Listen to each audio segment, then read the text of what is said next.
So this is a picture of my living room wall. And so I want to talk a little bit, give you a little bit about history about who I am, and then why this relates to philosophy of mind. So I call that my wall, and that is actually some theoretical work that I'm working on in psychology. About 7 years ago, I had a series of experiences that kind of culminated in this idea that's I've been obsessing with ever since then. And so the first thing that happened was I was working on my PhD in psychology, getting ready to choose my dissertation topic.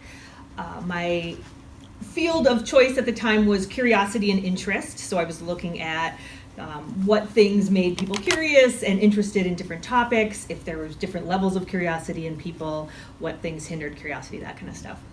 And throughout my studies, I read two articles in the psychology field that kind of shook my worldview and made me want to think about things a little bit different. And so one of them was an article that talked about the unification of psychology. And so one thing in psychology is we do not have an overarching framework or theory to guide our research. So in physics, you guys have quantum mechanics and Newtonian physics, right? There's atomic theory in chemistry, there's evolutionary theory in biology. We don't have anything in psychology. And so when you're studying psychology, there's kind of a lot of different people going in different directions, studying different things. And so that can be very confusing. And some people would say that it isn't even possible to have a theory of psychology, an overarching framework of mind. But there are some of us out there that think that would be a good thing and it would help to unify the field and make it better. The other article that I read was an article about the replication crisis, so it's called, in the social sciences and in psychology. So there is a group of scientists who, and psychology really wants to be one of you guys, one of the scientists, and really want some street cred in the science world. And so we're really committed to doing better research and getting results that are that can be replicated. And so there was a collective of people who worked on trying to see if they could replicate studies. The results were not great. In certain areas, only about 30% or so of the studies they were able to replicate. And that was different throughout areas. But this is really something that psychologists think about a lot and want to fix. And we're working on our research methods and ways that we can fix this problem. The other thing that was happening at the time is I was in a period of, so I had struggled with anxiety and depression my whole life. And I had found a therapist who I had really connected with. We built some trust. And so I was really doing a lot of introspection and a lot of reflective work, thinking about and kind of tackling my demons and digging deep into some of the issues that I had. And this got me thinking, as I was kind of working through some of this stuff, about some of the things that we talk about in psychology and some of the things we attribute some of the psychopathologies to, and how we can re-examine those. And so working through those helped me to understand psychology in a different way. Finally, I went, because of all of this stuff, I think I attributed to, and I started to, because of therapy and stuff, I started to read some more spiritual stuff. I started to meditate, that type of thing. I had a series of transcendental experiences, things that I could not explain through science. And mind you, before this, I was a materialist all the way. We are our brains, everything is mind, that is the thing. I remember the day that my physiology of mind teacher told me that, and it kind of blew my mind and switched my whole worldview. I was giving my mom books about why the Bible was wrong and how she should quit going to church because it's totally irrational and all this stuff. But then I had these experiences that I couldn't explain.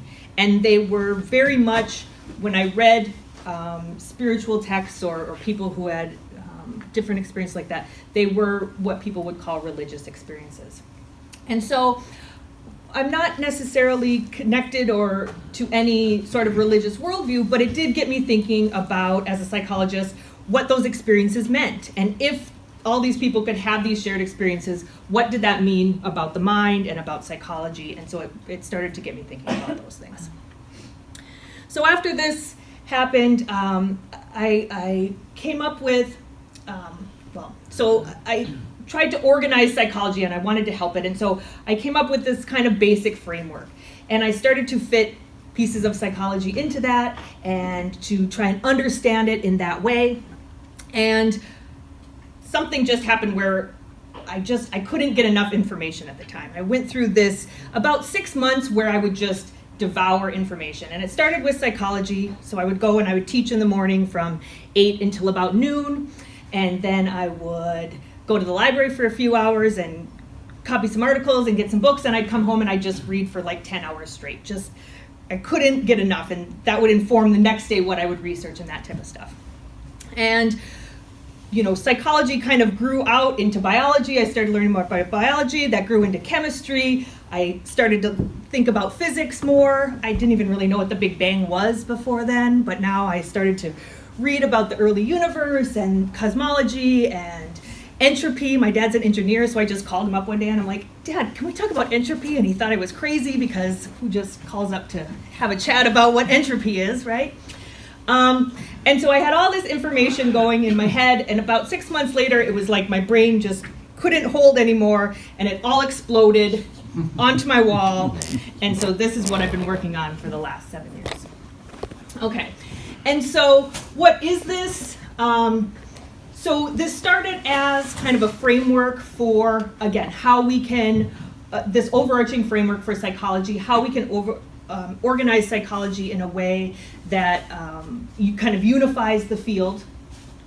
But as I said, it grew and grew and grew, and once I started to see patterns, I could see them in the different fields. So now I flippantly, when people ask me what I'm doing with my life, I like to say that my 2 goals are to solve science and alleviate human suffering. Okay, I know, very small goals, very easily attainable, not grandiose at all, right? But I think what these boil down to is really what my passion is, and that is looking for truth, trying to figure out what the truth is, whatever that may be. And when I look at these 2 things kind of at their core, this idea of solving science is what is objective truth? What can we know about the objective world? And the idea of alleviating human suffering is kind of what is this subjective truth? What is, the truth of human experience? Okay. So this at its core, at its very basic self, is my unified theory of human behavior and consciousness. Underneath all those Post-its on the wall are these basic figures. And I'm not going to talk about this whole thing. It would take a long time, and Lexi very wisely told me, okay, you got to cut your presentation down. You're talking about too much. So what I want to focus on today is just one little tiny aspect of this, which is the mind-body problem. And whether or not we can, what types of things exist in the world? Are there mental things? And if there are mental things, how can they interact with the material stuff? And then in order to talk about this, we're also going to touch on the area of what is consciousness, because that informs it. So today what I want to do is provide an overview of the mind-body problem and discuss some of the main positions, just so we have an overview of all of the different positions that they are, the objections to each of the positions, and then kind of spend the last few minutes tying that back into my overarching framework that I've been working on for a while. What is UTHBC? It's Universal Theory of what? Unified Theory of Human Behavior and Consciousness. Okay, so as we were talking about earlier, we can kind of start this mind-body problem with Descartes. And we talked about this a few weeks ago with Jim's presentation. And so Descartes was the first person who really started thinking about this idea, who wanted to, who kind of created the mind-body problem, so to say.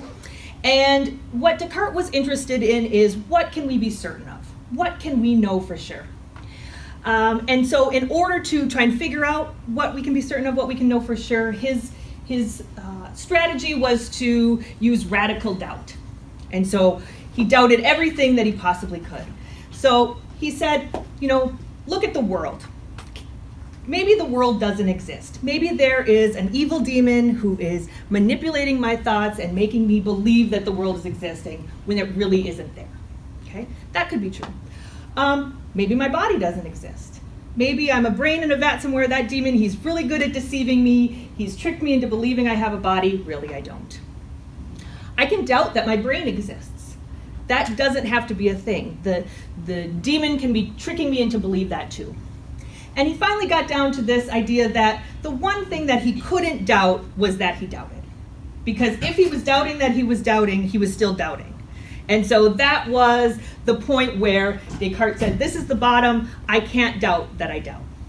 And so the evil demon cannot be deceiving me into thinking that I'm thinking. Okay.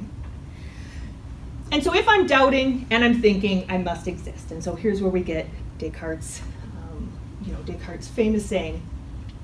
So if I exist and if I doubt, I must have a mind. And the mind is basically what he said, the name he gave to the thing that does the thinking and the doubting.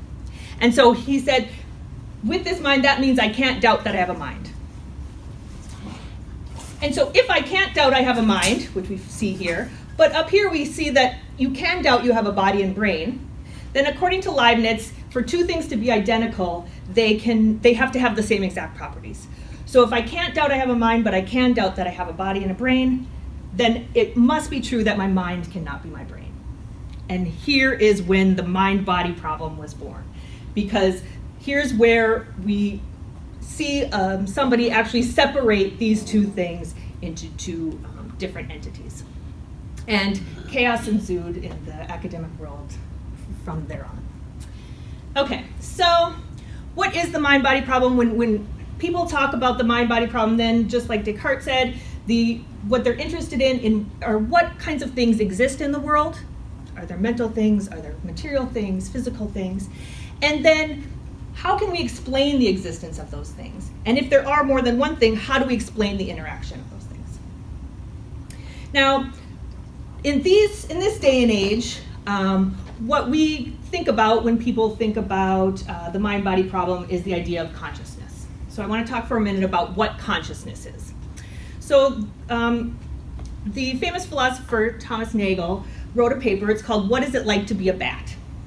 And in this paper, he talks about that you and I could never have the experience of being a bat. That when we think about a bat, we think about they use echolocation to see the world, and they can zip around and fly in the dark and those types of things. And we could imagine what it was like to be a bat. But unless you are a bat, you can never have that experience of being a bat. Okay, there's something you cannot know about that. And David Chalmers, who is another very famous philosopher of mind, talks about what he says is the hard problem of consciousness.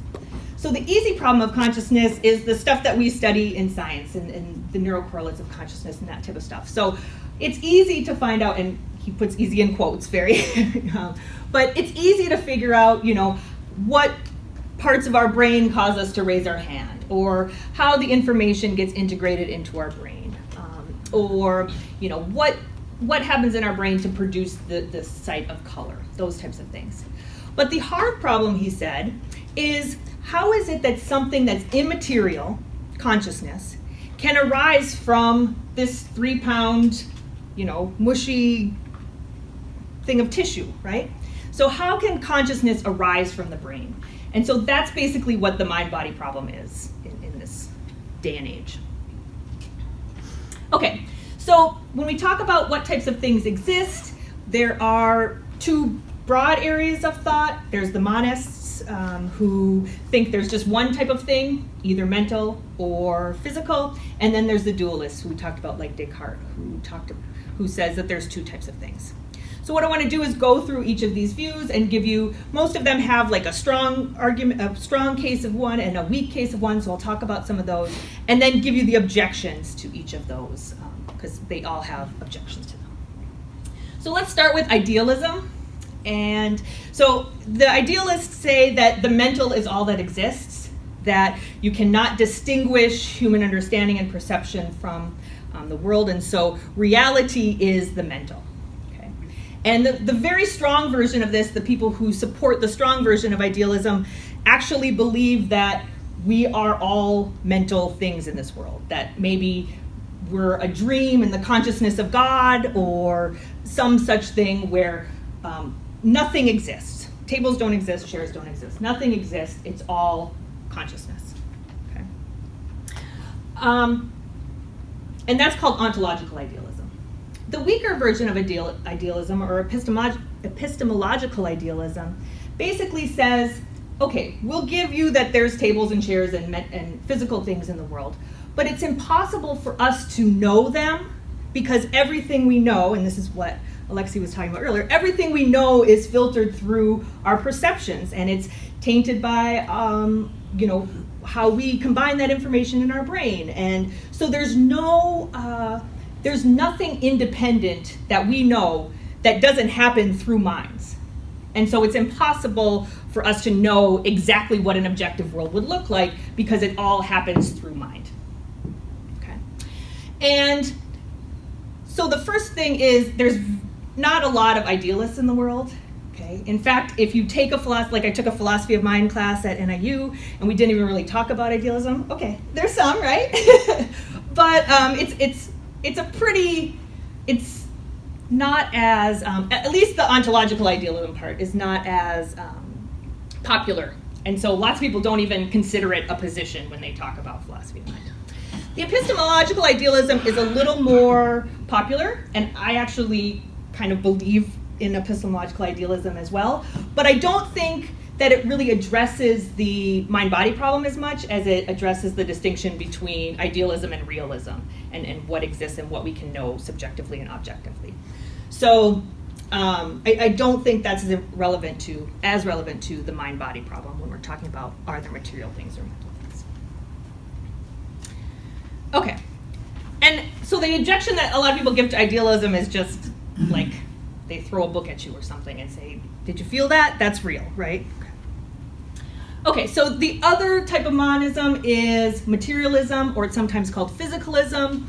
And there is a slight distinction here. So materialists believe that they're talking about like matter specifically, whereas physicalism is a broader view that can include, fields and forces and that type of thing. But for the most part, when you see people talk about them, they use these two words interchangeably. And so according to the materialist or the physicalist, they will say that all reality is physical. There isn't anything extra that we need to worry about. It's all physical. And again, from the strongest version to weaker versions of materialism in the theory of mind, so we can talk about first eliminative materialism. So this is the strongest version of materialism. And so the eliminative materialists, some good examples are the Churchlands, Paul and Patricia Churchland. They say that mental states do not exist. There is no such thing as consciousness. They're not a thing. And we don't have the science for it yet, but in 1,000 years from now, when we have it all figured out, we'll look back at the people who thought there was feelings in the world and consciousness, and we'll laugh at them like we laughed at people who believe in witches or alchemy or that type of stuff. We'll say that was ridiculous. And so it's just that it's going to be an outdated concept and not part of science. Another theory is called reductive materialism. This is also sometimes called the mind-brain identity theory. And so what this says is that basically our states of the brain are equivalent to or equal to our mental states. So people who believe in this view would say ultimately all the mental phenomenon that we have reduces to the physical phenomenon. We are our brains. Okay. The biggest objection to this view is the objection from multiple realizability. And so basically what that says is that when you actually look at somebody's brain and when we do different scans, what it would mean if you want to be a reductive materialist is that when I feel fear and when any one of you feel fear, our brains would have to be exactly the same for you to be able to believe in this type of materialism. So our brains would have to be exactly the same neurons firing, the same hormones getting released, the same glial cells activated, all those things. And this is just, it's not how the brain works. We know that our brains are very different. We know that, you can take out parts of your brain and your brain is very adaptive and will reformat itself and create new pathways in order to get some of the skills back that you may have lost from that part of the brain. The other kind of thought experiment that people use to kind of refute or object to this type of materialism is thinking about life from another planet. So we have identified that pain is created from C fibers in our brain. That's just kind of the pain centers in our brain. And these C fibers are made of carbon. So according to this view, if you brought an alien from another planet and perhaps they were a silicon-based life form versus a carbon-based life form, it would be impossible for them to feel or experience pain. Okay? And most people aren't willing to take it that far and to be okay with those types of claims. And so that's why you might not subscribe to reductive materialism in that case. Okay, another very popular materialist or physicalist point of view is called functionalism. And so the functionalists, what they say are, we don't care about what this is made of, we don't care about the stuff, what we care about is what things happen, what functions these mental events perform. And so the stuff doesn't matter. And one example would be that of a mousetrap. So you can go and buy, a 98-cent mousetrap like you see in the cartoons where you pull it back and put the cheese on, and it's just one little piece of wood, right? Or you could imagine, they have some now where you can catch the mouse and like live release them if you want to release them back outside. It doesn't kill the mouse in that way. Or you could, put a bowl standing up with a stick on it and a string attached to it and put some cheese under there and catch a mouse that way. And we would consider all of those things mousetraps, even though they are made completely different ways. And so that's how the functionalist thinks about mental events, that it doesn't matter what neurons are firing or what things create them. What matters here is what are the functions that they serve. Okay, so usually the people who want to combat against materialism use a couple of different arguments. So the first argument is related to the absence of qualia. And so we're going to do a couple of thought experiments here to kind of illustrate these. So one of the most famous thought experiments when it comes to the absence of qualia argument is Mary's room. And the situation goes like this. Mary is a neuroscientist, and she studies the neuroscience of color. And Mary knows everything there is to know about color. She knows what wavelengths equal different colors. She knows all the physics related to the idea of color. She knows all about the eye and about cones and rods and how the information enters the eye. She knows all the aspects of the brain. We're 1,000 years down the road when we figured all of the neuroscience out. Okay, she knows every possible scientific thing that you can know about color. Okay. Except for Mary has been born into a black and white room. Okay? And she has never seen color her whole entire life. Even to the point where her skin, this is a thought experiment, so it doesn't have to really make sense, but even her skin and all of her body, her eyes and everything are black and white and gray. So the only thing she's seen her whole life is black and white and gray. So now you open the door to the black and white room, Mary steps out and she sees the color red for the first time. And the argument here is there's some new information that Mary gets as soon as she sees that color that she couldn't possibly have just from learning all the science of color. Okay? And because of that, that's new information. There's something above and beyond the physical. Okay? Another thought experiment related to this is called the philosophical zombie experiment. And so in the philosophical zombie experiment, what they ask you to do is imagine an exact replica of yourself. Okay, it's a possible world. There's an exact replica of yourself. Everything is the same. Okay, all your brain and the body and the neurons and the way you dress and all those things. The only thing that's different is that zombie, and this is a philosophical zombie, not like a brain-eating zombie. That zombie does not have conscious experience. And if you talk to that zombie, the zombie does all the things that you would do. The zombie eats cake, and the zombie, works out, and the zombie says, yes, I'm conscious, when you ask the zombie if the zombie's conscious. But the zombie does not have conscious experience. And so the argument against materialists here is, because it doesn't even matter if it's practical that we can create that zombie, but because that's a logical possibility, because we can imagine a zombie like that, then there is something missing from just a physicalist's view. Okay? And so the absence of qualia is probably considered one of the strongest arguments against the materialist viewpoint. Is we can't, as Descartes said, we can't deny our experience of consciousness. We feel it all the time, okay? And so it's something that it's really hard for us to deny. Another objection to materialism, and this one really focuses on the functional theories of materialism, or the computational theories of materialism that say, our brain's a computer, that type of thing, is one that was introduced by John Searle, and it's called the Chinese room thought experiment. So Searle says to imagine something that you don't know how to do. And so in his example, he uses Chinese. And he says, I can't speak Chinese. So you go into this room and you get locked in a room. I don't know why they want to always put you in rooms, but you get locked into a room and there's all these books here, and somebody slips into you a piece of paper and it has something written in Chinese on it. And you're supposed to formulate a response. Okay? And so basically, in order to do that, what you do is you look up the phrase. Like I said, there's endless references there. You look up the phrase, and it says, here's the right response to this Chinese. If somebody says this to you in Chinese, you say this back to them in Chinese. So you write that phrase on, and you send the message back outside. Okay?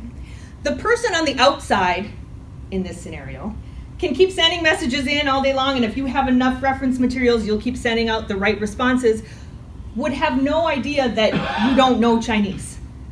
Okay. But you don't understand Chinese at all. And so the idea here is that even though you have the right function, you're not passing the test for understanding. Okay. And so whatever it is that creates that understanding is something above and beyond what the functionalist or computational approaches to the mind-body problem can say. Good. Why are you laughing? It struck me, you may have described a large part of the educational system. Okay, true. Certainly described by Google Translate. Right? For sure. And that's kind of the point, right? A computer can do it, but we wouldn't say a computer is conscious. And just by these algorithms alone, that doesn't do anything to say that's not enough to say that something is conscious. Okay, so the next of the big three ways to talk about the mind-body problem is dualism. And we already talked a little bit about dualism. So dualists believe that there are mental phenomena and that there are physical phenomena. And these are two different things. And the strongest form of dualism is the Cartesian dualism that we talked a little bit about before. So what Descartes said was there are two distinct realms when it comes to it. That they're not even in the same playing field, that mental and physical things are completely independent of each other, two different realms. Okay, and this is often called Cartesian dualism. There's another form of dualism, and so if you are, and Descartes believed in God, and so he wanted the spirit to be important too.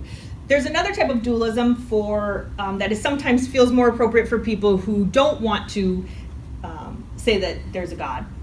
And that is a property dualism. And so property dualism says that the mind exists, but instead of it being a whole separate thing, it's an independent or sometimes called emergent quality of our physical brains. So that the mind emerges out of the brain. And again, in this way, you don't have to think of there's two separate things that it's impossible for them to interact, but sometimes people object to this type of dualism by saying that it's kind of a cop-out because, you just throw a bunch of stuff up and something emerges. And we don't know how it happens, but something new comes out of it. And so where people will press you on this issue is saying, okay, well, how does that happen? What happens in that emergent process? What's going on there? And this is also related to epiphenomenalism. And epiphenomenalism is a little bit different, though, because an epiphenomenalist would say that consciousness or mind emerges from the physical, but that it has nothing to do, there's no causal interaction with the physical.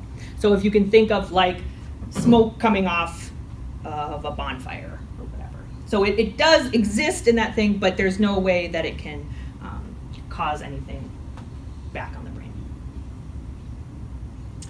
Okay, so the biggest objection and where the dualists just can't come back from is, if there are these two realms, how do they interact? How does something in the physical realm interact with something in the mental realm and vice versa?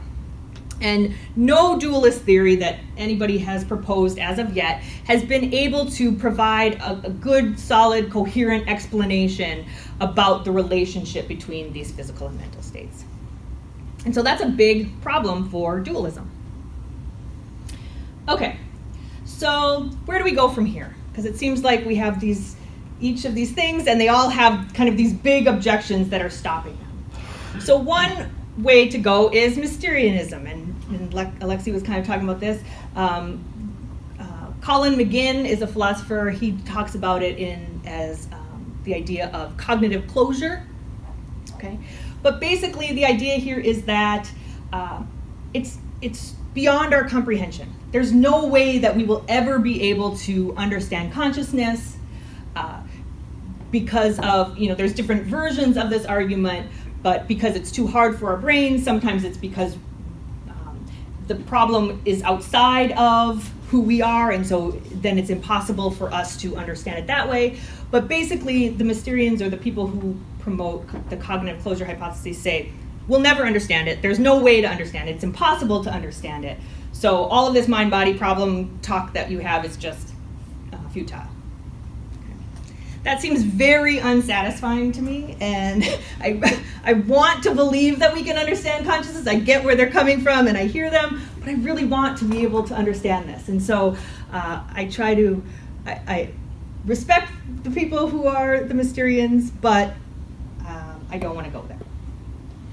Okay, so what might be another option?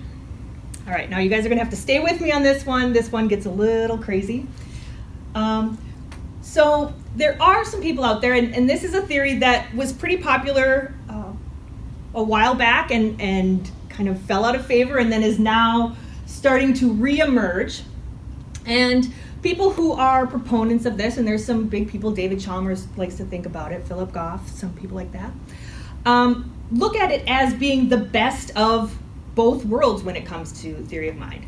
So this idea satisfies people who are materialists, because you can still be a materialist and purport to having this happen. So they would say, we are made of matter, nothing else. That's true.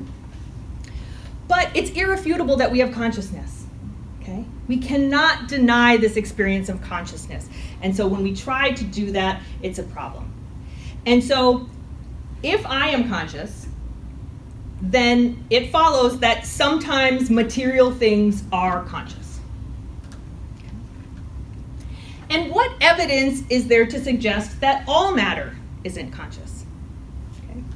Maybe instead of trying to figure out how we, instead of fighting between materialism and dualism and what things exist, maybe it's our conception of matter that we need to think about differently and reconceptualize. And maybe when we look at physics, we know that physics tells us how matter behaves. It tells us about the interactions between matter and things, but it doesn't yet do a very good job of telling us what matter is. And so maybe matter is conscious. Maybe consciousness goes all the way down and it's fundamental at the bottom of everything. And so this view is called panpsychism. And so panpsychism said that there are things that are material, but that everything has an element of subjective experience or consciousness to it. Okay. So even an electron is has some sort of consciousness to it. Okay? And that's really hard for people's intuitions to be okay with a lot of times. So one of the strongest objections that people have to panpsychism is just, no, that it doesn't make any sense to me that an electron would be conscious. That is completely ridiculous. So as kind of a response to that, a newer form has been proposed, and they call it proto-panpsychism. So proto-panpsychism says, okay, it's not conscious like you and I are conscious. We're not saying electrons get happy and they have intentions and those types of things, but that there's some fundamental form of consciousness or inner experience that an electron might have. Okay? That there's this intrinsic, that anytime you have something that you can identify as matter, that there's this intrinsic perspective of that thing. And then that is what we would call consciousness. And so, like I said, this sounds kind of outlandish at the beginning. And as I mentioned on the slide before, what the panpsychist would say is, yes, there's nothing to suggest to us that electrons are conscious, but there's nothing to suggest they aren't either. So they're not trying to rewrite the laws of physics. Nothing would have to change as far as what we know about the physical universe and that type of thing. What they're saying is maybe the things, the stuff underneath that makes the electrons move, that attracts one electron to another, maybe that at its fundamental level is consciousness. Maybe what we're calling something else right now, really we could identify as a little sliver of consciousness. And if we did that, it might help us to understand the big picture in a better way. Okay. So again, that is pretty new. Like I said, a lot of people talked about it a while back, but it's something that is gaining at least consideration in this day and age. And I like the idea of panpsychism to some regards. I am one of the people who, when I think that an electron might have kind of a subjective experience the same way we do, would say I don't really think that's true. Okay, but when I look at the underlying things of the universe, there's a lot of questions that we still don't have. Do you have a question? Isn't it really animism? Panpsychism is the same as animism, isn't it? I don't know. I don't have a good enough working definition of atomism to be able to answer that. What's atomism? Well, it sounds very much like, the spirit inhabits the stone and the chair and everything, okay, or something. Yeah, okay, yes. So, yes, and this, like I said, this throughout history has had a very, lots of people have talked about it, has a very big following, and it lost favor for the last 100 years or so, but now it's starting to make a resurgence in that maybe at the underlying level there is some... But psyche and life is not quite the same. Animism put life at the center. Yeah, Panpsychism, psyche at the center. It's Mind, mind. There is some difference. Mind. But you can't have life without the psyche. Okay, Still, there are some Alright, difference. so it's Well, and I feel like, again, maybe there's just some semantic arguments that we need to have, you know what I mean, when it comes to this. The thing I like about panpsychism is... It's an archaic idea. What? It's archaic. It's an archaic idea. Yes. The thing I like about panpsychism is that what I'm trying to do, and with the work that I'm trying to work on, is really trying to, I feel like there's this world, especially in philosophy, where we have these positions and we're just trying to fight each other. And one thing one way that I started to look at the world differently was trying to hear kind of what was underneath what everybody was saying. And I think that's what the panpsychists are trying to do too. They're trying to say, okay, here's what we know, and instead of saying it's either this or it's this, let's try to reframe the problem in a different way so maybe we can understand it a little bit better. And so so I do like panpsychism, like I said, but even though I don't prescribe to all of it.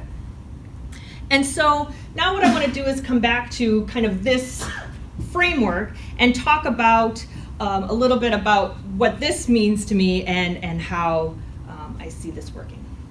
So the one thing that I want to start to reframe, and one thing that I would be helpful to reframe is, and I'm going to talk about what each of these mean is, but in this framework, basically the soul, the mind, and the self are three individual type things. And one problem that I see, that I think that we might be having is when you take a philosophy of mind class, or at least the couple of classes that I've taken, these are more or less used interchangeably. So if somebody's talking about dualism, these three things are soul and the self are kind of all considered dualism in the same idea. If you're talking about materialism, this idea of mind or brain is kind of the thing. And I think it might be useful to separate out these different concepts and to look at them as separate entities, and then that might start to untangle some of the stuff. Okay, so when I talk about the soul, and again, so what my goal is here is not to commit to any position, but to kind of listen to the underlying stories. So, and if you use the panpsychism framework, we're going to go all the way back to the beginning of the universe, the early universe, right? And the bottom fundamental level of everything to find where mind starts. And so that's where I want to take this idea of soul out to. And so in physics, so what I believe is, and again, you're going to have to bear with me a little bit here because I'm going to say that the universe is teleological, okay? I want to say that for this theory. And I don't, and so for some people, if you're a religious person, you might say that that comes from God. But I don't think it's that crazy to look at kind of the purpose of the universe. You know, there's the thing called dark energy, right? Okay. But nobody really knows what dark energy is, as far as I can understand, right? It just, we know what it did in the early universe, and that's how we can infer what it is. And so I feel like if everybody kind of gives a little bit and just kind of looks at the conceptual level of what's happening versus trying to label it energy or God or whatever, that's where some of the answers can start to be found. So this idea of soul is this fundamental thing that maybe every particle in the universe shares. And so the panpsychists would say that this is mind, but a weaker view of panpsychism would say, again, that it's just some sort of kind of intrinsic experience. And I think the purpose of the universe is to grow and to evolve and to expand and to come together in that way. And I think the way that it does that is there's a creative process to this. And again, this could be God, but it could just be one. You know, we see that one of the things that happens in the universe is increasing complexity. Okay, and maybe that is something that's fundamental and built into, you know, one of the laws of the universe. And so when I say the soul, as far as, so this is just related to the human person. When I say the soul, it's our connection, our individual connection to this bigger universe, this bigger picture. Okay. And then biology here is the boundary that regulates that. And so besides growth and evolution as being kind of one of the fundamental laws of the universe, I also think balance is very important. And balance kind of is the opposite end of growth and evolution. And again, when I talk about the universe having a purpose, it doesn't, kind of like the way that people see panpsychism, when we talk about life, none of us really bats an eye to say that living things have a purpose, okay? That living things have some purpose in life. But once we take it back to the universe, that's where people start to feel uncomfortable about it. And I guess my question would be, you know, what makes it okay for life in a cell, but not okay for an electron or whatever? Yeah. Just very briefly, you speak about purpose, but who is the purpose giver? That's a question you can't avoid if you're going to talk about purpose. Why? I mean, because purpose is intentional, okay? When you talk purpose, it has a meaning, there's an intent behind it, there's a plan, there's got to be a giver of a plan. Okay, when you speak about, how are you speaking about purpose in this arena? Well, and I think, again, that's where getting caught up in language, I feel like, might not be useful. Like, maybe it is God. So So maybe it is God who has created the universe. Maybe it's just a law of nature that we are increasing towards complexity. In order to do that, we have to diversify and then balance out, and diversify and then balance out. So perhaps I'm using the wrong word to make that distinction. And again, I'm trying to keep my personal feelings out of it. Like, I have a view on it, but I don't think that view has to be the view of it. Now, let's go back on this. Actually, I think we give purpose to stuff. Let's postpone the, Okay, let's postpone. It's just- comments after the talk. I was just trying to clarify how you were using the word purpose, and that's the only point of my question. I think, I mean it like it's moving towards something. Okay. And to me, that would be increasing complexity. We, as far as we know, the human brain is the most complex thing we have in the universe. Now society is becoming more complex. I think that the purpose of the universe was to come to greater and greater complexity. That's not purpose of life, but we can discuss it. Let's Okay. comment later. Just short questions, please. Okay, so then, when you look at systems theory, and that's kind of the position that I take, that these patterns are the same. Every system has a boundary, but it is an open boundary. What the boundary does is the boundary decides what things come in and out. So within biology, that's like, the cell membrane, or our skin, or the blood-brain barrier in our heads. That is the gateway, and it decides what things are allowed to come in and what things aren't going to come in. Okay. So this right here, we would just have like the cell. Okay. Once we get into humans, or higher animal life form, then we start to add things, and I just basically call them the mind and the heart, or the brain and the emotions, or logic and emotions, or these types of things. And I don't think one or the other is right or wrong. I don't think, reason is what guides us, and emotions and passions are bad things. I think that we have both of them for a reason, that we have both of them because so this line right down the middle here, basically that's balance, okay? And if we were just completely balanced and our whole lives, we would all just be very boring, okay? If the universe was just completely balanced and gravity didn't happen, boring, nothing interesting would happen. But because we have our passions, we deviate from that middle line. And sometimes we go really far down into depressions, or into love, or these types of things. And in those cases, we can use reason to help guide us out of them, to rationalize our way out. But I think there's a point where we can be too rational as well, and we don't let our compassionate side and our hearts come to fruition as well. And so I think if we, and there's evidence to support this when we look at like feral children and that type of thing, I think these would be the things that we had without a community, okay? And so that's what I call the self. The self is like the boundary of the psyche. It's the membrane, or the cell wall, or the skin of the psyche. And what the self does is it helps to regulate the information that's coming in and out of the psyche from the outside world. And it helps to regulate how we interact with people, okay? And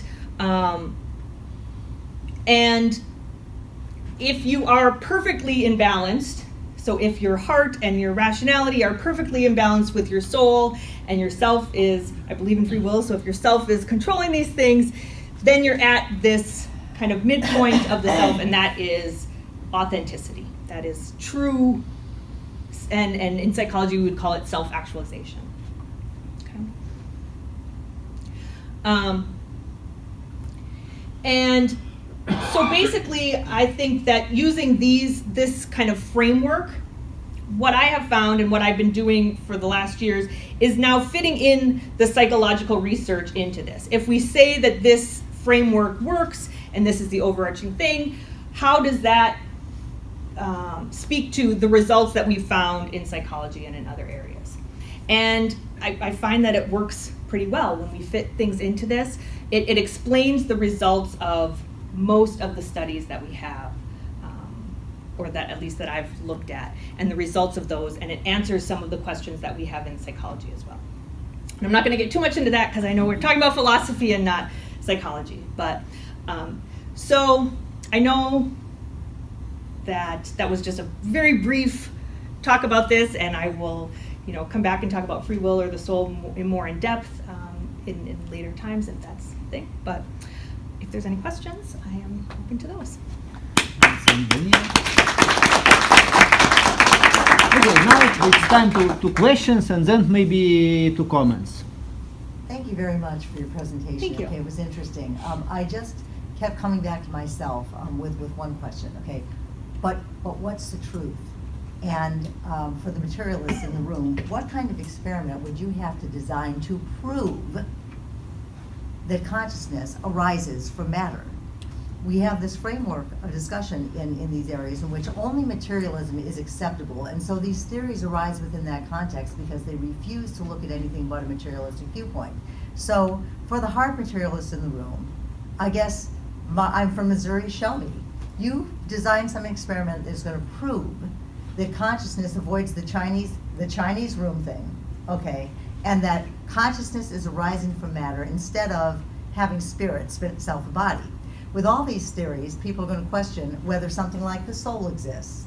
They're going to want a clear definition of consciousness because several times in the presentation, certainly when you speak about consciousness in connection with an electron, it's like, what the heck do you mean by that word in that context? Something that it's like to be. And is it the same? Okay, so there are questions of definition, there are questions of proof and testing.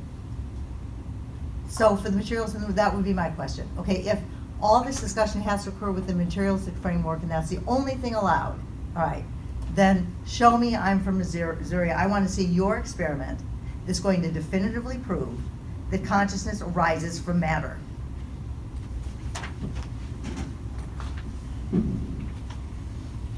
I don't have an experiment, but I'm not sold on materialism either. So, Well, but there are a lot of things in physics that we don't have experiments for to explain. So like to demand that we have an experiment. Yes, the goal is to have an experiment to prove this maybe, but are we at the point in evolution where we have the ability to form that experiment? So like Donna's point, well, show me, I think is valid, but it is possible that we have not reached that point yet. But scientists want truth, okay, and so does everyone. All right, whether we say it's relative or not, you can't get around the fact that what you're looking for is truth. As morally relativistic as the universe I inhabit in the law is, what you're ultimately looking for is the truth about what happened. Everybody knows something happened, and you want the truth. So, if I don't have an experiment per se, but it really depends what you mean by consciousness.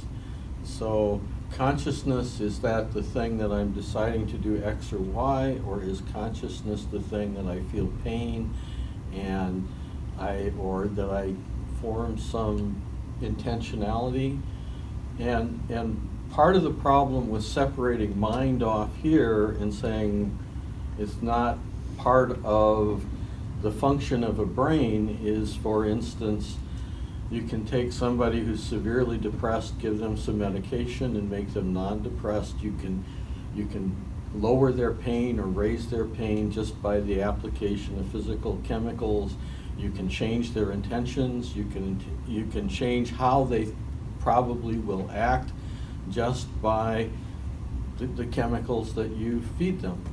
Well, So it, whatever this consciousness is, its function and also how it tells you it's feeling is very much, I'm sorry. no, that's okay. It's very much connected to the material of the brain, and so it's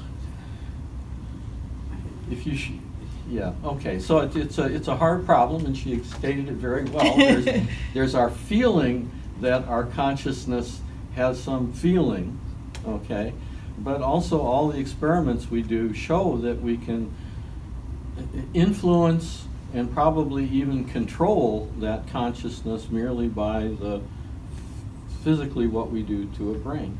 I have one more question, then I'll be quiet. Okay. Maybe Daniel want to ask, I'm to answer sorry. to If you Jim. have a response. Well, and I agree with that. And so that's what gives me pause when it comes to the soul stuff. So there was just a study published in Nature this week where they have found the spot, and they're in monkeys right now, so there could be a lot of difference, but that animates people. So they would actually put a monkey under anesthesia, and they can stimulate this spot, and within a second, even under anesthesia, the monkey comes right back and has consciousness again, within, like a minute or whatever. And then when they stop the stimulation, that's true. I have some comments to talk. First about experiments. I don't think that to require to prove everything is really necessary condition. But necessary because maybe we'll be not able to prove, maybe we will never be able to prove some statements. But what is necessary is for the picture to be at least do not show some features of absurd. This I think is necessary. Do not be absurdic. And this should be clearly checked and taken into account, at least to be able to address somehow coherently, maybe not without proof, but at least to suggest some coherent vision. And the point which I don't see reflected here with this panpsychism, this is actually my general objection to panpsychism, that panpsychism does not take into account one of the most important features of this world, that the laws of nature are described by beautiful mathematical forms and are discoverable. So they are not just arbitrary, necessities, as I am always trying to stress. They are something very specially intellectual, the laws of nature. That's why they were discovered. Maybe for people outside of physics, it's hard to understand what does it mean, but just they are simple, they are elegant, they are symmetrical, they are very, very accurate, fundamental laws of nature, very, very accurate, up to 12 digits, for instance. And they're universal. The, say, hydrogen atom, which we are seeing at the other side of the universe, has the same spectrum which we had hydrogen atom we observe at the Earth. So all these features are telling us that the matter, the very concept of matter, has in itself something very, very intellectual. So how is that not panpsychism? Because what you're saying, if matter is intellectual, like, wouldn't matter having a mind be? Matter is subdued by some logical structure. It just follows it.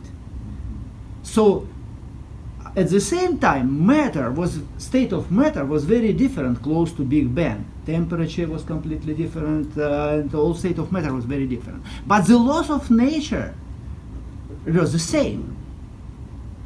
So these laws of nature are the most stable thing which we know, and they are sort of independent on the particular state of matter.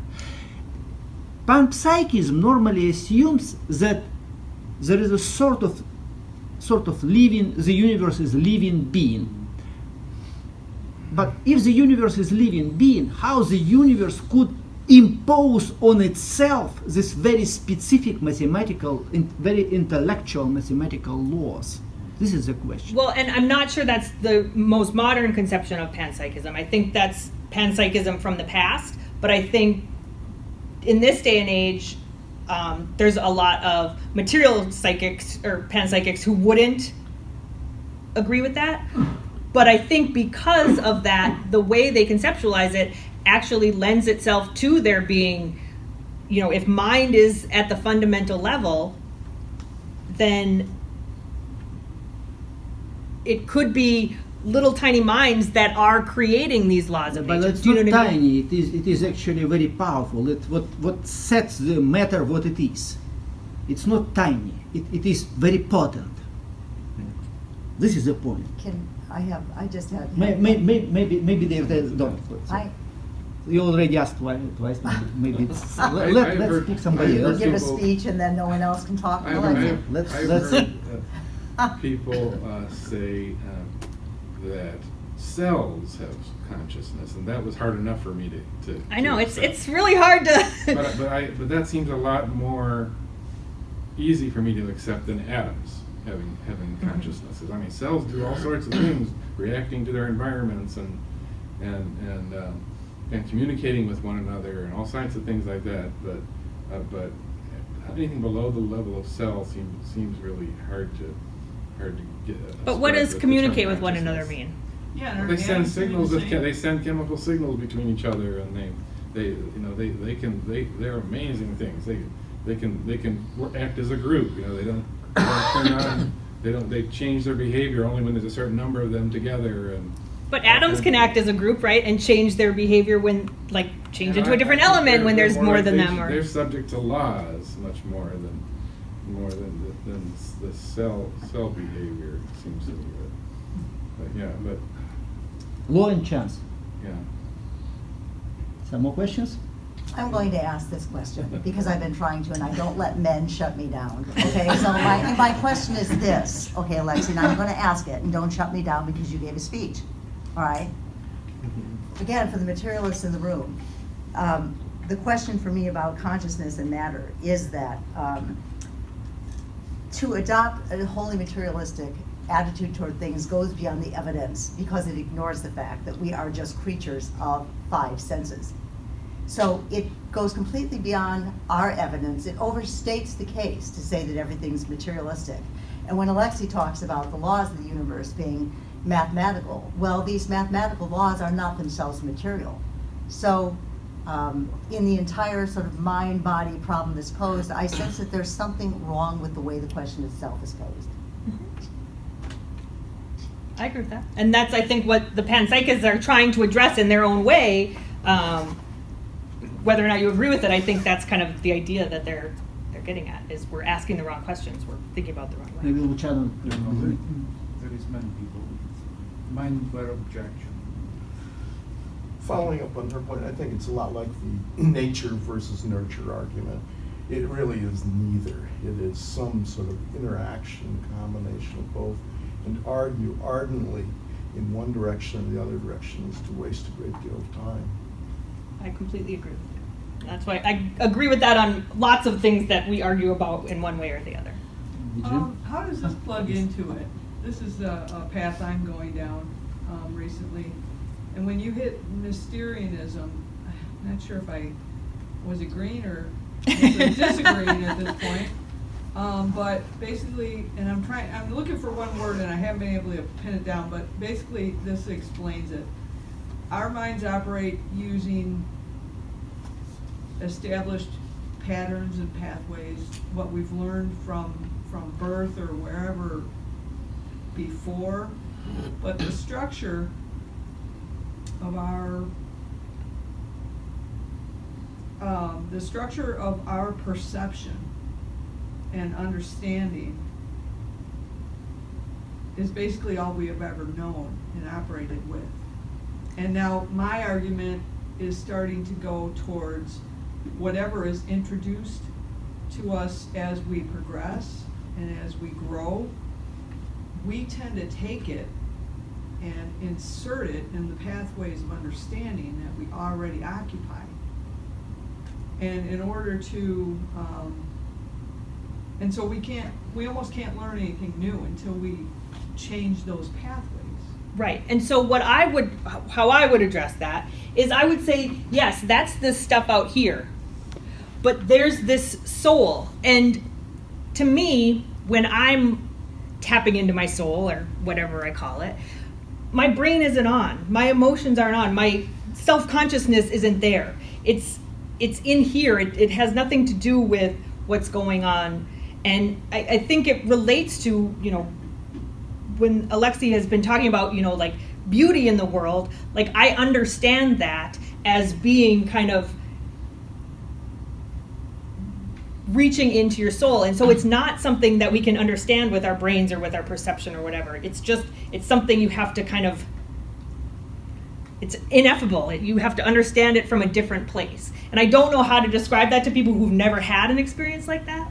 But I'm thinking eventually we have to somehow expand on what we are in order to agree. understand eventually what it is the soul is trying to. I agree. And I think we have to evolve as a society past that right now, because I think, you can't get there when you're worried about greed, like when you're worried about publishing or perishing, you know what I mean? It has to, if you really want to, like, took a very different career path to work on this, because they told me I had to go for 15 years to get tenure before I could ever talk about the ideas that I had in here again, you know what I mean? And so I think there's a lot of, where the self comes in, there's a lot of these societal constraints that stop us from kind of tapping into that.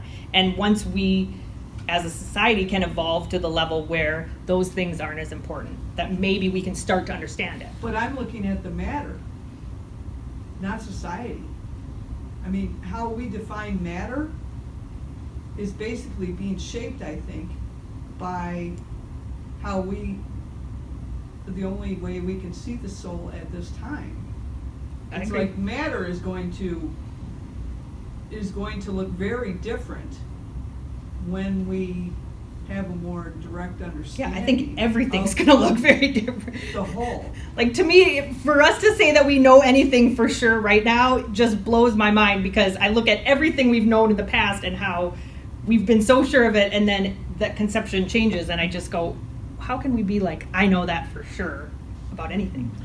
So if I think of an analogy to mind-body problem as a sort of, you take a computer analogy, sort of a operating system to hardware analogy, is one of these conceptions of close to that, or is that a? I mean, because so is that in materialism, there's probably like 50 different materialistic views. Okay. That are, I went over 3, kind of the strongest, and then different forms of it, and some of the more popular ones. But yes, there is a materialist theory that says exactly that. It's kind of close to functionalism, but I just didn't have time to go into. Like I said, there's so many. Idealism and dualism they're not as much, but in the materialist world, there's lots. Okay. I'll look up functionalism. And there's a computational theory of mind too, which might be exactly what you're talking about. Okay. Sorry. Let me think about this. Okay. Yeah, so the Chinese example. Yeah. First of all, okay, the Chinese example doesn't seem to be not conscious. I mean, I don't know how you are conscious. For me, you're just responding to stimulus. You're a machinery. You have input, output, experience, hardware. So for me, the Chinese character that replies, it goes through books, it finds the replies, so it's perfectly conscious from an observer. Like you are perfectly conscious to me. The Chinese is the same. So would you say a computer is conscious? Why not? Okay. To that degree. You would Okay, you so have to say now- a computer is conscious to now- say that, yes. Right. But if you're willing to say a But computer is let me conscious, say- then let you me say can do that. this way, okay? So here the consciousness is taken like an on-off switch. It's, I think, my experience growing in a farm and having animals, it's to a degree the consciousness comes. And in fact, there is, unfortunately, human beings that have not self-conscious, but if you take, say, Down syndrome is conscious of being down, but there is many more syndrome that are not conscious of their condition. So I think we need, first of all, not to take consciousness as an off switch and as a degree. Okay? So that's my objection number 1. And so I think if you look up Tononi's integrated information theory, you will be happy with what he talks about, because Possibly. he basically says that how much information we can integrate equals a number called phi, which he calls phi, and the higher your phi, basically, the more conscious you are. As well as a computer. Right, and he would say a computer's, he would say the heat, If you the know heater is everything conscious. black and white, and you represent and you show a computer a red apple, the computer would acquire the information to a degree. Color red will mean something more. Right. It may be conscious. So again, there is and then on the other objection I have is the purpose. We do assign purpose. For example, the mouse go get the cheese and gets trapped. But we do assign purpose to the mouse trying to get cheese. Maybe the mouse doesn't have the consciousness of getting the cheese to grow and so on and so forth. Or the virus doesn't have the consciousness of, I want to reproduce my own DNA, therefore I set my DNA into the cell in a way that we do assign some purpose to the virus, which maybe the virus doesn't have. In fact, I don't think the virus is conscious to any level close to the consciousness that we agree it's us or you, which I don't see your consciousness, by the way. For me, you are completely material, like the guys Zombie. beyond exchanging text messages, like Google Translate. To a degree, you're completely an on-off input-out machine, right? That's my two objections. When you mentioned the term of the electron and consciousness, it was at that point that I actually thought of the term degree. Mhm. So that's my contribution. And that's what the proto-panpsychist would say, that it's a level of degree and that it's nowhere near what we would think of as conscious experience. It's basically just an internal state of existence. Not, nobody claims that electrons can feel happy, you know what I mean, or those types of things. So I think that exactly hits it, that it's a degree. I bring two more clarification to the physics here. I'm sorry, but I need to. Great. So first of all, we don't really know what is dark matter, but we do kind of know what is dark energy, which is cosmological constant. We know what it is, or we know it We exists? know what it is, roughly. It's a cosmological constant. So we know a math equation for it, right? We don't. Well, we know it's a constant. That's the energy. And Let's then- not go and then into there is details. Another thing, you say the purpose of the universe, but the purpose of the universe increase in complexity. It's really, life is actually trying to decrease the entropy, if you will. So there is two physics here that you need to be checked. Okay?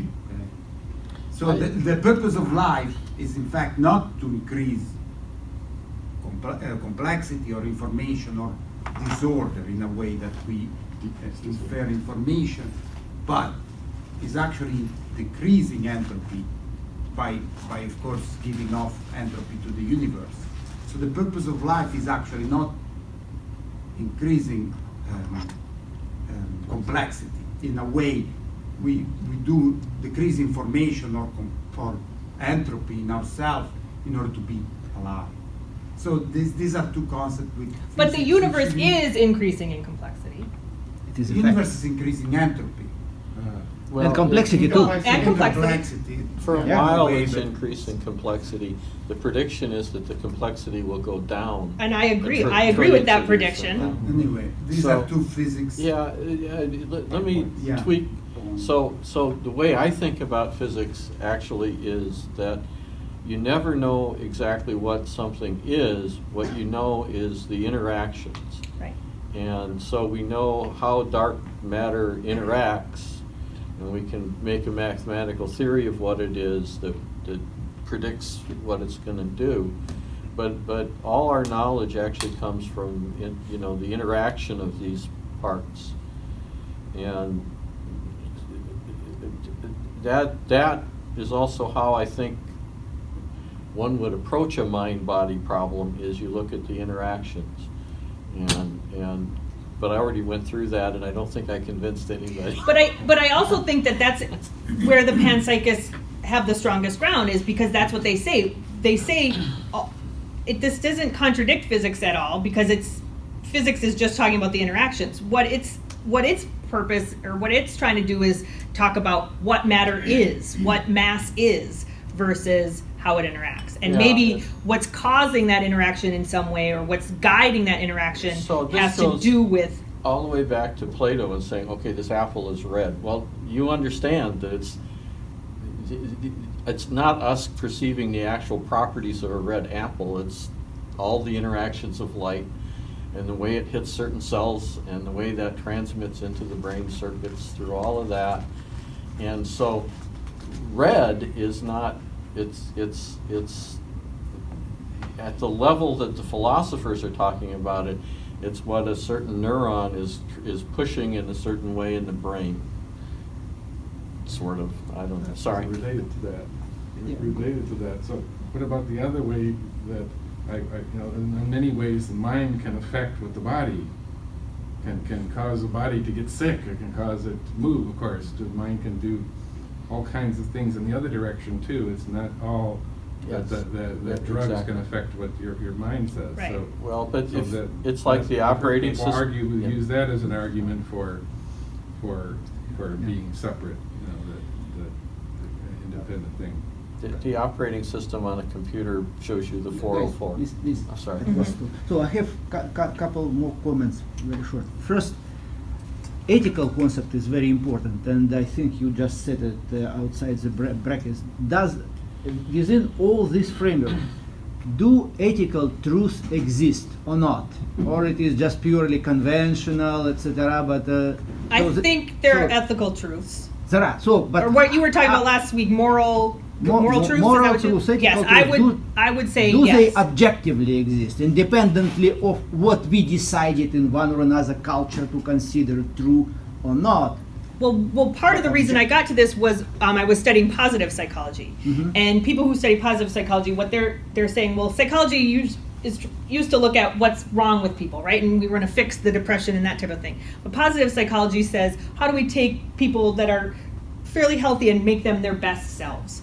And they did a huge meta-analysis of the values and the things, cross cultures, cross times, pretty much any civilization that you could come up with. And they found that there are these consistent moral truths, they call them character strengths or character virtues, that exist in almost every civilization or culture. Mhm. So- And so I think that can start to give us a picture of what these may be, because they're ubiquitous among the human race, pretty Yes. much. So the common ethical ideas. Right, and it's not about laws, it's not about like don't murder or whatever, it's things like curiosity, vitality, compassion, it's Mhm. Aristotle's, was it his virtues? Is that true? Virtues, yeah. Yeah, so, And values. those types of things, yeah. Values and one more point is about creativity. I think that all this, I did not see a position for creativity, creative mind. I think that consciousness shows itself most powerfully in creativity, not in repetition of whatever was already known, discovered, and taught. This, even unconscious, that's laws actually describes us. And when we are repeating something, we are not quite conscious normally. We are just mechanically doing this. Consciousness, I think, shows itself most powerfully, impressively in the acts of creativity, or, which is very similar, in the hard ethical decision. When it is really hard to take decisions, it also takes some sort of creativity. And I think those are positions where consciousness should be considered, not in the simple decision, should I take coffee or tea, or how many sugar I should put, or whatever. Should I go to the school, or maybe better to sleep more? It's two simple questions, and which are similar, I think, even what viruses do, and what simple cells do, amoebas do. What actually shows the consciousness is creativity and hard ethical decision. But what I would say is that this is where creativity resides. Mhm. That consciousness is the human way where we can maybe express that in different ways. But if you look at, cells and the things that they do, I would say that creativity is before consciousness. That it's one of the built-in characteristics of the universe is this creative force to create new and diverse things, so then those things can come together and create more new and diverse things, so those things can come together and create So diverse things. according to your view, that creativity which we have in ourselves, we just have a part of the universal creativity which you are saying, which trying to make the universe more complex. Right, and when we can get away from what the world is telling us is true and exists, and telling our neurons, creating our neural pathways, right, and tap into the soul, that's when we can be our most creative and kind of manifest that universal creativity into products that we share with each other. Or This is sort of a tangent, on the tangent that was brought up about ethics, but as you read that literature about, psychology taking starting point from relatively healthy people, whatever that means, and taking them to be their best selves, do you find that the research is revealing that ethics are absolutely critical to wholeness, and that when ethical rules are not, when there is no advanced ethical understanding, that there is some kind of correlation between psychological health and ethical commitment? well, there's a lot to unpack right there. So again, it depends on what you mean with psychological health. So positive psychology would consider psychological health basically what Aristotle would call the good life. You know, it's this eudaimonic thing, whereas I think what we might label psychological health in our culture right now might be closer to hedonic happiness or that type of things in some sense. Well, you know what I mean? yeah, and the question would be whether that's really happiness. So I'm interested in the eudaimonic sense. Right. And so you're asking if you have to have like a philosophical ethics in order to cultivate that? I'm asking whether in the wider universe of literature here, people are studying, or at least interested in studying, whether there's a correlation between that kind of well-being, okay, a sense of well-being, and ethical commitment. I don't know that. Okay. I know that they look at that kind of happiness and find that it's related to a bunch of other Right. like really good benefits. I don't know of, I'm sure they have, I just don't know it that extensively, if they've looked at the cause of where that comes from. Thanks. Where is meaning in your scheme? Whereas meaning? Meaning. Well, so again, I guess that's how you define meaning, you know what I mean? I think it would be here, I think it's kind of different levels of meaning, you know what I mean? I think, what I think you're talking about, I think would be in the soul. In the soul. But I think there's this meaning that we create as a society, like there's this socially constructed meaning that we give to things. You know, we created money. Money isn't a thing, you know what I mean? Like we give it meaning and we attribute things to it. And I don't think money has any place in the soul. You know what I mean? I think it's a tool of the self. Okay, Tool of the thanks. self. And I think we create understanding here. I think like mind and heart and the self, I think are all tools of the soul to grow and expand. If the purpose of the universe here is to create and to grow and expand, you can only do so much with physics, and then you get chemistry, and then you can only do so much there, and then you get life, and then you can only do so much there, and now we create this self where now we can create artwork and we can take control of that creative process. And so I think true meaning, like I think what you're trying to get at, I would say is In the soul. in the soul. Yeah.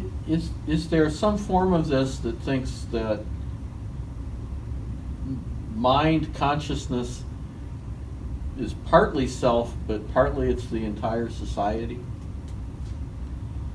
Because there's What, in the of same my way that theory neurons, or of, like- well, I'm because self is a little bit, we concentrate so much on the self, but actually we're part of an extended organism. Yes, is sort of what I'm for trying sure. to say. And I would say that when we look at society as an extended organism, I would say we are an extended organism of biology, you know what I mean? And that biology is an extended organism of chemistry. I would say it's kind of layers of emerging things throughout, and society is just the next emergent level, and that they're all open systems interacting all the way down and all the way up. And one of the things that I've been looking at is kind of, and it's pretty fascinating when you look at if you do look at the world as a whole and society, if you considered society as kind of one brain or one human psyche, you can analyze different cultures in different ways that are related to different psychopathologies or different positive psychology ideas based on kind of different places in the world. When you look at like the Scandinavian countries and kind of their views versus America versus the Middle East, where there's war and this type of stuff, that you can kind of analyze it as one whole psyche. So I definitely would agree with what you were saying. So you might have hit it. Do you have a specific definition for consciousness for your theory here? Well, I mean, I'm fine with the idea of what it's like to be as far as consciousness goes, but this theory, what I'm more interested in is explaining everything about psychology. You know what I mean? Like organizing everything about psychology. And so I think the self is kind of this extended part. The self I would consider like the working memory and where imagination is and those types of things, which I think you can exist as an organism with just mind and emotions without that part of it. And so I think there's some animals that might just have, emotions where we see things, but that don't have this self, and it's just a higher level of consciousness. Again, going back to this idea of degrees of consciousness, I would think that they could still have an experience here, but the self gives us the chance to reflect back on ourselves, which is pretty unique to other species, is that we can reflect back. Is that the basic definition of consciousness, is kind of being able to perceive? The basic definition of consciousness is the feeling that it's like to be. What does it feel like to be you? Okay, there's something that it feels like to sit in a chair. There's something that it feels like to eat an ice cream cone. There's something that it feels like to see the color red. And these are all these little instances of things are called qualia. And the fact that we have those experiences means that we are conscious in the kind of standard definition of consciousness. Now, I think above and beyond that, humans have a special ability, and the evidence is pretty clear that it's, there's some evidence that other animals have self-awareness, but again, it's skimpy evidence. So I think humans, we are, with our prefrontal cortex, we kind of go above and beyond that, and now we can reflect back on ourselves. And I think that's why we can start to understand the universe. And so when you say the universe is coming back down to complexity, I agree in that. I think we're the turning point where things are going to start coming down. Some question? Yes. Yeah.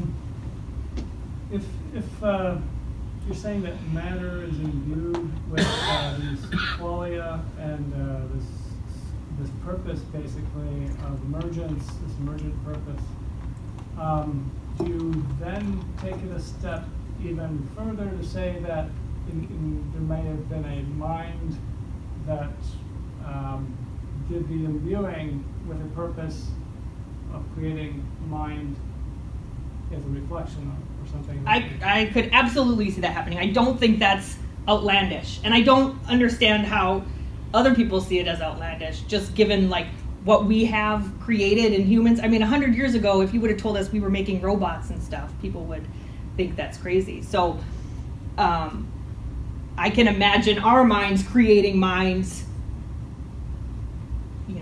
10,000 years from now, and that not being a crazy concept. So I think it's absolutely possible. Like I said, I've had spiritual experiences that when I read other people's ideas of radical compassion or surrendering to Jesus or whatever, my experiences, like their description of the experience and my description of the experience are exactly the same. Now, whether or not that means that there is a God who I surrendered to, or whether it's the universe, or whether it was just something in my brain, I don't think that's important as far as understanding. I think it's important as far as how I live my life, but I don't think it's important as far as kind of, I don't think it matters which one of those is the answer as far as we're concerned right now. Maybe down the line when we're trying to understand it, it's going to matter more, but I don't know if that answers your question. But I think, yes, for sure, that's an absolute possibility, and then that's where it could come.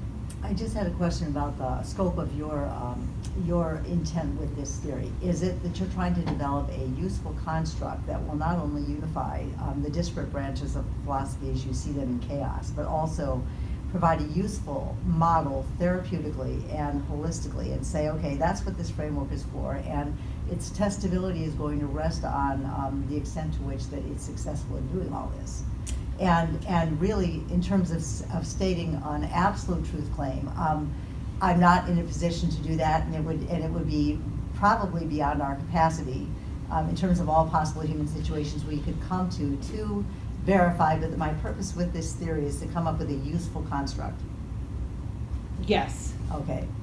And all the way, do you know what I mean? Like when I was going back, there was a minute when I thought I solved physics too. So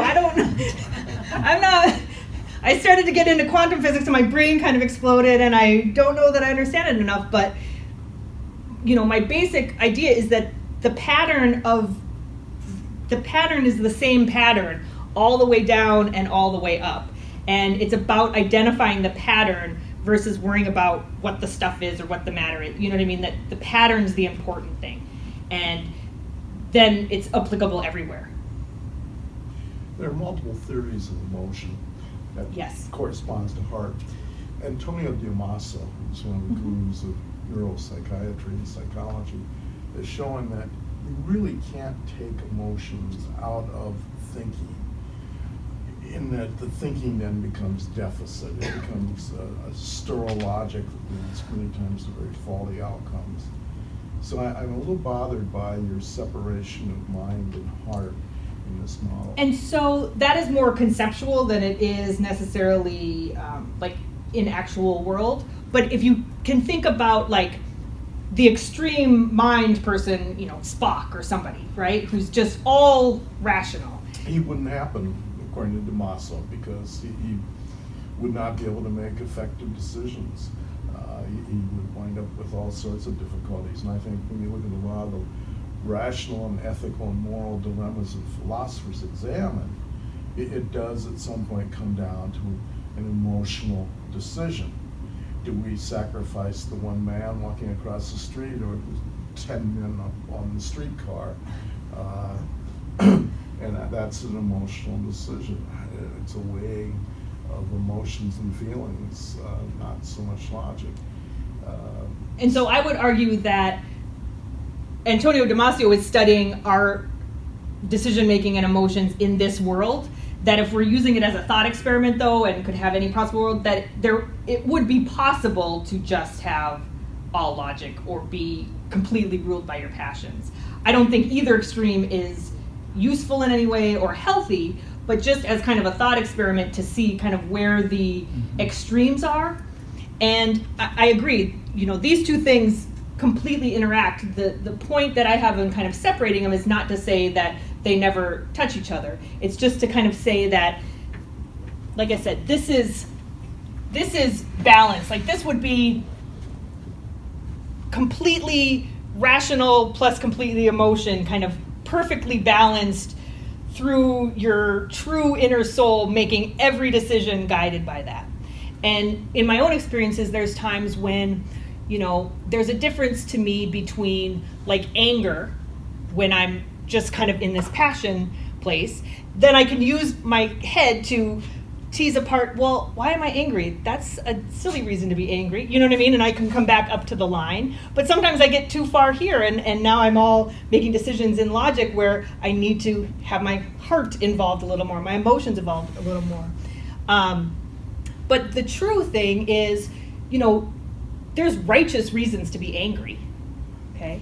And to me, that's kind of these emotions and these mind being balanced and centered, and the soul kind of being able to, I know this is really abstract and weird, but being able to like push through those things. And so that righteous anger is important in a society like today, because there are injustices and there are things that are going wrong. And if we don't fight for them, if we just are passive about it and compassionate towards everything, crap's going to happen and that stinks. You know what I mean? And so you have to get angry sometimes to get to a better world and to get to a better life. And this And goes so- from the soul. Yes. This goes That's a from the soul. righteous anger, though. It's a controlled Yeah. anger from a place of compassion. But I'm getting mad because these people are being discriminated against or whatever, and I'm trying to right that Yeah. wrong. That's happening way over there. That's your soul knows Right. what's right and what's Right. wrong. Values are Correct. embedded in the soul according to your Yes. vision. And also, as you said before, creativity is also embedded in the soul. So soul is the most fundamental part in your picture. So everything else is sort of serving the soul. Yep. Soul is a master. And this is all behind biology. All these things of creativity that is all in the soul. Well, and I would argue it's behind electrons too. This is for psychology. Do you know what I mean? Like, I would take this all the way back and take these levels all the way back. I would connect the struggle between mind and heart as kind of like the struggle between the proton and the electron, right? And then the neutron holding it together is the gravity. And I get that now I'm getting past my depth and my thing, but yes. So your will is also soul, right? Your will is embedded in soul. Free will or Well, I think will. our ability to have free will comes from the self and from that ability to reflect back on To reflect ourselves. back, yes. Mhm. But the soul is important then because we need to make the decisions that keep us on this path of soul versus the decisions that take us too far into the passions or too far into reason or too far into society. The decisions, the good life is choosing the decisions that the soul would want us to have. So that values, make sense? values are embedded, and so Right. motivations are embedded. So, but they are reflected from the self, understood better, maybe corrected a little Right, bit. but- this self right here, this is when your free will is choosing all the decisions the soul would make, basically. That's where self-actualization or true authenticity is. But sometimes we don't, right? Sometimes we, Yeah, sometimes you're not able to. right. That's the problem of evil right Yeah. there, right? Is the problem of evil is our soul, is our free will choosing the paths that aren't on the path of our soul. So is free will the dividing line?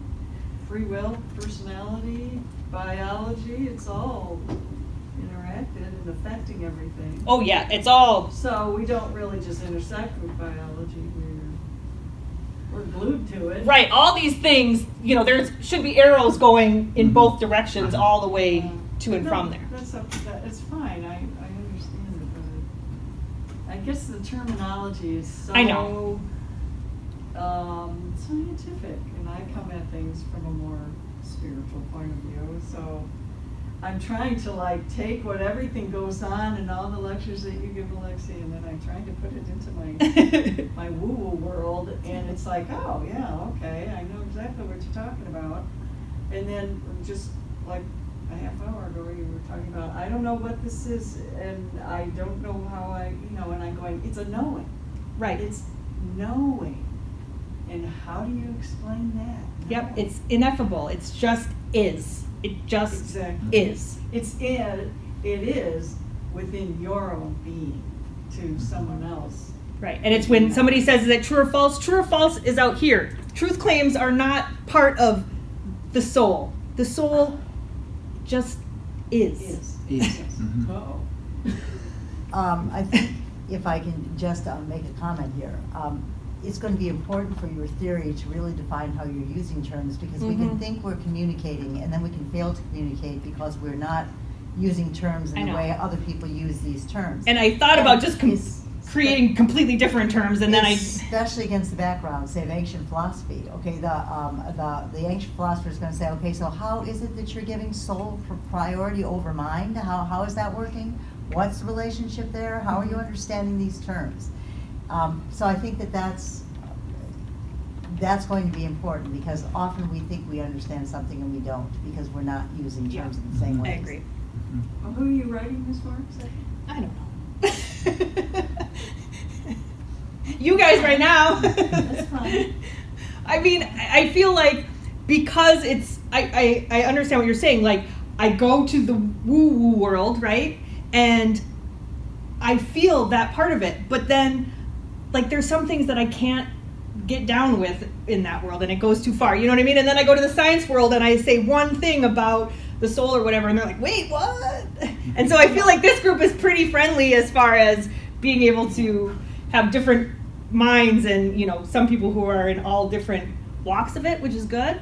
But I haven't quite figured out who my audience is yet, and where, because it's really about putting the woo-woo into the science and putting the science into the woo. Do you know what I mean? And it's like right down the middle. I can see that, and where it's like, sometimes I think, oh, I wish scientists would. I know, I just want to, everybody be in love. Let's just all come together, and if we all put our ideas into, that's truth. Do you know what I mean? Like, everybody's point of view in one thing, that's truth. But I think that it's very problematic to say the consensus is truth, and I think that. I'm not saying the consensus. Okay. I think that let's just all get along. If you are interested in truth, you want to know what the truth is, and I think that somewhere in this picture, precisely because we're always making judgments about things, we make judgments based on our best guesstimate of what happens to be true about our situation. We may not be right about it, but there is a central importance of what do I perceive as being true?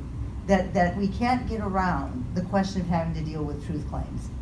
But I think we make judgments because of our cognitive capacity can't handle all the uncertainty. And once we learn to be able to handle the uncertainty, the truth, I think, is a paradox. Well, we're not The truth is not true or false, it's both. We're not, well, I think that can be a problematic statement too, because we don't know that much. I think that whether or not we are sort of probabilistically weighing as we are in judgment, we are nonetheless vitally concerned with truth when we're making a judgment. And we hope we have captured it, but our judgment making can't get away from a concern for truth, whether or not our judgment is actually going to capture it.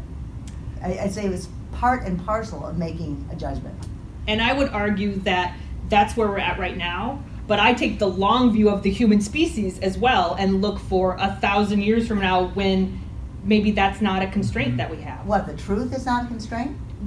Making judgments about things. I think a problem of epistemology and methodology related to perception is, you said we know the truth, we know reality through our five senses.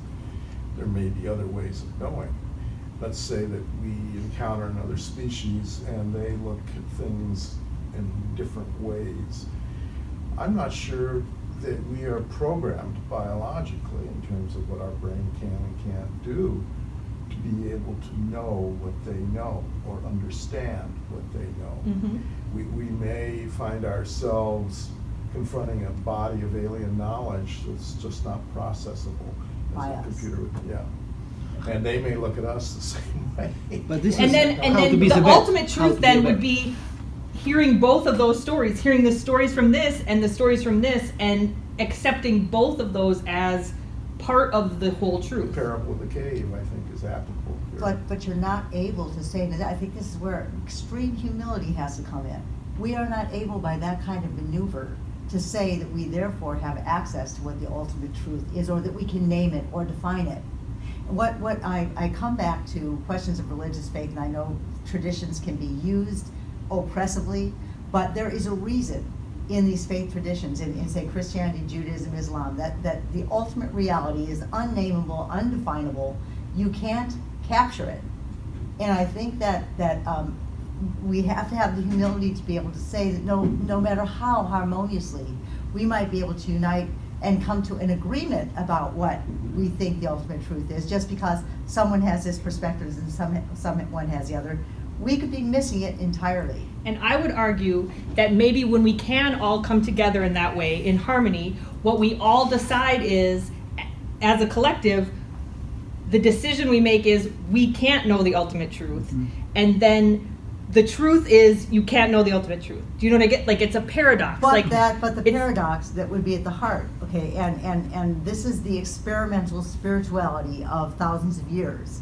That what's at the heart of the paradox is, although we don't know and can't name what it is, we come to know something about the character, and we know that it's not, okay, like evil, all right, that there are ways we have of knowing that it's beneficial, things of this character, okay, so I guess I'm going to stop there Because in the end, I think that it is not going to be possible to name, but I'm going to stop. I've made my point. No, but I'm agreeing with you. Yeah. What I'm saying is the ultimate truth is when everybody in the world realizes that the ultimate truth is it. Do you know what I mean? Like It's beyond us. It's knowing the truth is not knowing the truth.